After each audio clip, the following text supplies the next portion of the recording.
Good day! My name is Michelle S. Pineda and I am a private school teacher at Angeles City. I was having problem kasi with my acne. As you can see, I first encountered this since last year lang. Bigla silang naglitawan and then I used so many different products na but it didn't work. Yeah, I saw CSA online first and then I read all the reviews and recommendations and nakita ko na maganda naman lahat ng mga comments nila from CSA. Yeah, I saw this that they have, CSA has a new machine for acne treatments that will treat my acne scars and all over my face. So I went here to try it and come with me as I try the new acne scars machine here in CSA Angeles City, and thank you so much. Don't forget to click the subscribe button and click the notification bell to keep you posted.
Good day, everyone. Welcome to the CSA Medical Aesthetics. I'm Dr. Contessa, your certified aesthetic physician. In today's episode, we'll be showing you a new device, the so-called Genius RF Microneedling, a US FDA-cleared energy device for the treatment specifically of the acne scars. Guys, for the first time, let's welcome Ma'am Michelle. Good day, everyone! Yes. So, Ma'am Michelle, she teaches in a elementary school, right? And she's just in her 20. Yeah, she's just 27. And at this age, we still experience some of this so-called zits or the acne problem, which is actually a problem of teenagers, okay? When you reach that age, like the puberty age, you start to develop this acne, okay, because of the changes of the hormones. But for some individuals, it will go on up to the ages 20s, even beyond, okay?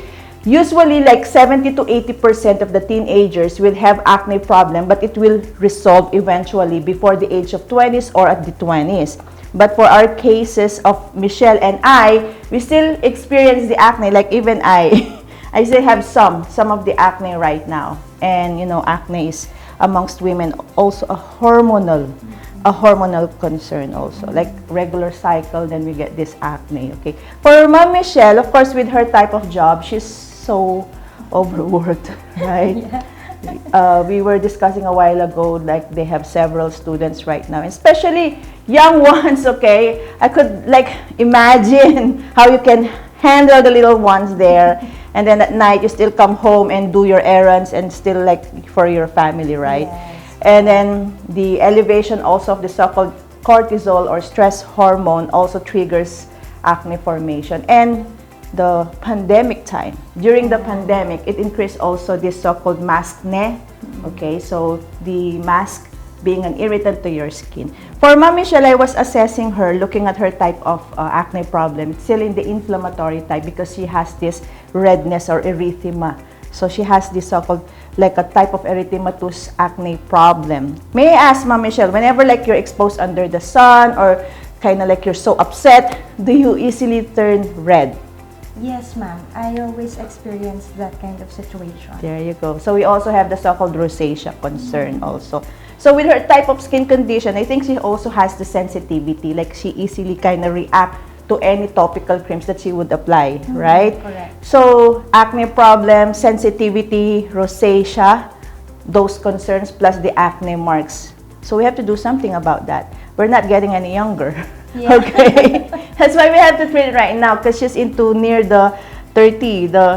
You're in late 20s already. You have to do something about it. So we want a treatment that will be very safe for you and at the same time, of course, effective, right?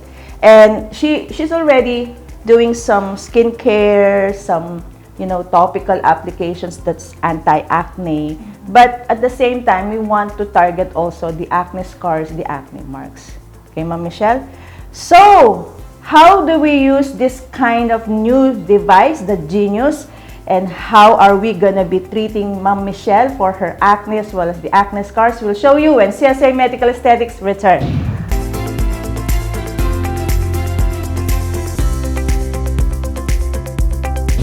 And we're back. So we're doing the so-called Genius RF microneedling for Ma'am Michelle. Okay, what we usually do is we cleanse the skin, we put topical numbing cream, leave it on for about like 30 minutes to even an hour. And then I still use my pain freeze to further numb the skin. It will help in like reducing any discomfort, okay? Because we're using like 49 pins, micro pins, and it's targeting the papillary dermis as well as the reticular dermis depending on the treatment area. Okay, so we have the device here.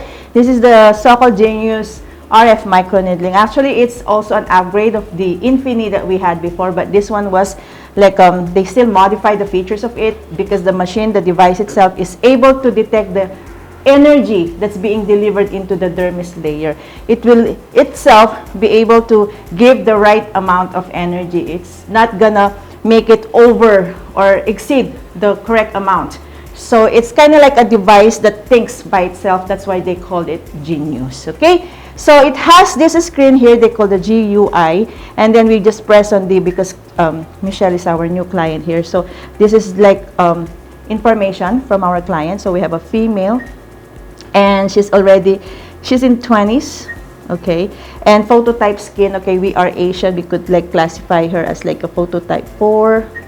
Okay, and then press OK. So the device itself already has its own setting, its own parameter. For example, this is the treatment area, okay, and then there are like, the screen contains these several like icons here, so it will tell you how many passes, and then the depth of the needle, and then the energy per pin that's going to be delivered. Okay, for example, I want to start, since we're working mid-face section and also lower face section and a bit on the forehead part. Okay, so I want to work on some parts here, there you go, and follow the so-called protocol there. So initially, so we have the handpiece here, and then we already inserted the tip. Okay, so the tip contains like this 149 micro pins. Okay, and then we're just gonna release the tip there.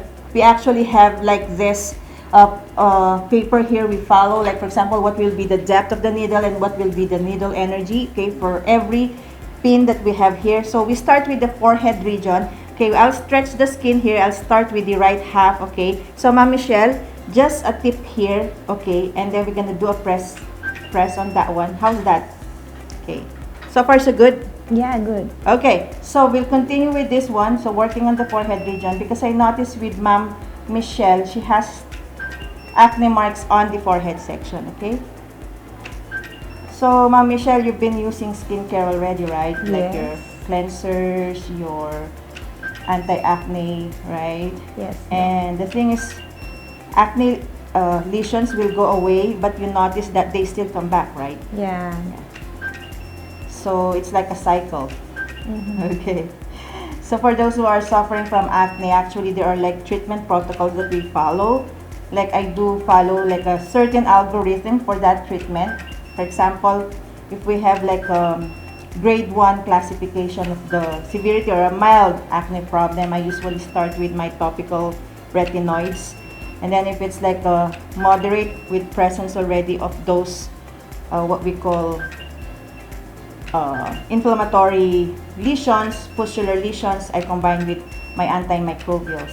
But for the severe ones, Ma'am Michelle, actually, those with cystic type, we already give the oral isotretinoin. But for Ma'am Michelle, because she has few of those inflamed acne lesions, I could say her problem is in the moderate category. Okay, so I did the forehead section. I'll work now on the mid-face region. Okay, mid-face region will change again the depth of the needle. Okay, so it's 1.6, okay, to 2.0. So we're targeting the acne mark, so I can make it into 2.0. So we wanted to reach a certain layer, and then the energy will be in the 20. Okay, so I'll work on this part here. So Ma'am Michelle, on the cheek area, so press to start. Okay, okay, there you go. You're still good? Yeah, good. So it means to say we're able to deliver the kind of energy that we need to deliver. Okay, so we'll just continue working on it on the right side, and then we'll finish on the left side. As I do it, I do like multiple passes. I do the 3 passes already. Okay, so we'll work on this part here. You feel those needles? Okay, there you go. So press on that one, please, and then a second pass again. So in a little while, what I'm gonna do with the inflamed pimple that she has, I'll be injecting with the so-called cannulone or my triamcinolone to help in the improvement or the treatment of those inflammatory lesions. Okay, so I'm targeting here the acne marks. So this is reaching the certain depth, I mean the 2 millimeter depth. So usually that's in your dermis layer. Okay, third pass again. Okay, and then after that, we'll proceed with the lower part of the face. So on the lower third of the face, we'll work on the chin area and the mandibular region. Okay, so this is the third pass. Okay, next will be on the lower part of the face. So we'll change the tip again. So actually we can use the same 2 millimeter depth and then same energy. Okay, I'll just continue with that. I'll work on the right side of the chin area here, so it's okay to overlap. So the RF microneedling is a device indicated not only for acne scars, actually for those people with concerns of fine lines, wrinkles, skin laxity. Okay, those who already lost collagen and elastin, they lost firmness already on the skin, and they notice already sagginess and volume loss. This is also a good treatment for that. So it's for rejuvenation, it's anti-aging, anti-wrinkles, improves the skin texture, it stimulates collagen formation and elastin formation to improve your skin texture. And for those with large pores, open pores, it will help in tightening those or reducing the size of those large pores. Okay, so a lot of uses for this device. So not only for acne scars, not only for those ages 20s, but beyond that. Right, Ma'am Michelle? So we did the right side. We'll proceed to the left.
so we have done the left side. We'll show the result to Ma'am Michelle when CSA Medical Aesthetics return.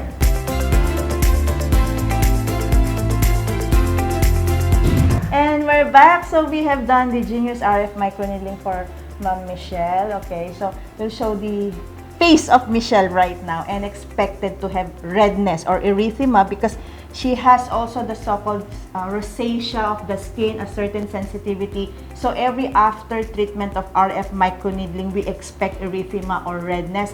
And then we'll be doing the so-called Healite for her to hasten the recovery of the skin, okay? Of course, this is a device whereby we delivered energy on the tip. So this contains those micro needles, and at the tip of that, it delivers that certain energy, a so-called radio frequency, and it reaches the so-called dermis of the skin, the second layer of the skin, where we have those fibroblast cells that will synthesize your new collagen and elastin to produce newer extracellular matrix and restore the skin's firmness and also volume, and it will give that tighter and firmer skin and improve skin quality. At the same time, also those sunken acne scars, it will regenerate your collagen and correct that depression from the previous acne. Ma'am Michelle, how was the treatment? How was the experience? Yeah, at first, I felt nothing. Yeah. Because yeah, you've used the numbing cream and the pain freeze. So malamig sa mukha, but very, very ano siya, tolerable. Yeah, very, very tolerable, and I felt nothing during the procedure. Medyo yung tusok lang talaga yung na-feel ko. Yeah. But pagkatapos na, it's all worth it. Parang, yeah, right. Yeah. Like the micro pins, the sensation, like I also like do on my skin like a micro pin thing. You know, there's a pin, but it's okay. You feel that something is being inserted in the dermis layer of your skin. But so far, so good. A while ago nga, you were telling me while I was doing it, parang nakaka-relax din siya. Parang having that pressure on your face, and it's, yung description mo was, nakaka-relax. Okay. Yeah, and parang Right. I want more kasi. Yeah. And speaking of that, usually we do this in sessions, okay? So for now, we'll give it like 4 to 6 weeks time for the neocollagenesis to start happening, and also for the skin's recovery. Usually, our skin recovers from 2 to 4 weeks, okay? But for this kind of treatment, we do it like once a month or like after 6 weeks. Or case-to-case basis, others we can do it like after 3 months. Or it depends on the skin condition, the skin quality. Since Ma'am Michelle has this certain skin sensitivity, she really reacts that fast. She already has this redness. But in a little while, the redness will go away, and we will still do the Healite for her. So the device has a lot of benefits, okay? So I've been mentioning it's also anti-aging. It treats those fine lines and wrinkles, those who have concerns on those skin laxity, wrinkles of the skin, aging of the skin. You can also have this kind of treatment. Or those pigmentations, even the melasma, because of the collagen synthesis, okay? For those who have these concerns of hyperpigmentation on their skin, it also targets that. Because acne marks, it's not only the depressed scar. Some acne marks are just hyperpigmentation or blemish, or discoloration, or a dark pigment only. So this one will help you with those concerns. And to compare it, there are other devices that they say RF microneedling, okay? This is the top of the line. So it's the high-end RF microneedling. It's US FDA cleared. Plus, the safety of the treatment is guaranteed because those microneedles, okay, they really emit or deliver that right amount of energy for your type of skin. Because if you use those like other RF microneedles in the market right now, and they say it's very cheap, you're not guaranteed with the energy at the tip, because complications can happen. So there are risks of doing those kinds of treatments whereby with the needle tip, if they have this too much energy, it may have collateral damage or it may burn the skin, causing PIH. Plus, the microneedle tips, when you insert it into the skin, okay, it precisely delivers it in the right depth. The depth is so significant, the energy is so significant to prevent damages or complications. So whenever the microneedles go inside the skin layer, it really goes to that correct depth, the precise depth. Because there were other RF microneedles in the market when we were checking on the tip, as it pierces the skin, then the skin is kind of like bent or rather pressed like that. So the tip of the needle goes to the epidermis. Well, we cannot really correct any acne scar or target the dermis with the fibroblast there. So you'll see some they're dented on the upper layer, or when the needle tip is pulled out, you see some of the skin part being also like they come in with the needle. So this one is really precise. This one is like the safety of the needles are guaranteed. I could say it's worth it. So this one will really give you that if that result that you desire. Okay, and the safety is guaranteed, because you know in the practice of medicine, safety is very important. That's why you only have to go to those trained, licensed aesthetic doctors. Okay, we just want to remind everybody that these kinds of treatments, they're not just simple being done, okay, because you still have to diagnose skin conditions. Okay, we still check on their medical history. We're doctors, we diagnose. We still have to treat any problems, medical problems. Okay? Thank you, Ma'am Michelle. We have an educator. Okay? She educates our children. So I hope I can also educate you with your skin concerns. Of course. The skin care. Okay? And sharing is loving. Okay? Yeah. So this is just sharing with you some of those significant informations, guys. Thank you so much, Ma'am Michelle. Thank you, Doc. Yeah, we'll still do like a repeat treatment of this like after 6 weeks, because she's going to Australia. Yeah. Okay, we'll do the treatment again, and we just advise, of course, every after treatment we advise avoid sun exposure, put on your sunscreen, and hydrate the skin. Okay, we'll be giving you some skincare tips after the treatment, and you will still do the healing. Okay, thank you so much. If you have any questions, you may email us at csaskinclinic@yahoo.com, our FB page, CSA Medical Aesthetics, Instagram, CSA Medical Aesthetics. Our clinic is located here at the Infinity Shop, Pulong Maragul, Angeles City. Contact number 0933-860-9193 or 0917-504-4268. Ma'am Michelle, do you have any like social media account that if they have questions about this treatment? Teacher Michelle, how was the procedure? How was it? Like any Instagram, or they will follow you? You can actually ask me on my Facebook account. Just type Michelle Salas Pineda. Just ask about the treatment, okay? Okay, thank you so much, Ma'am Michelle. We'll see you again. God bless you. Thank you so much, Doc. You're welcome. God bless you all. When it comes to natural beauty, you can trust the CSA Medical Aesthetics.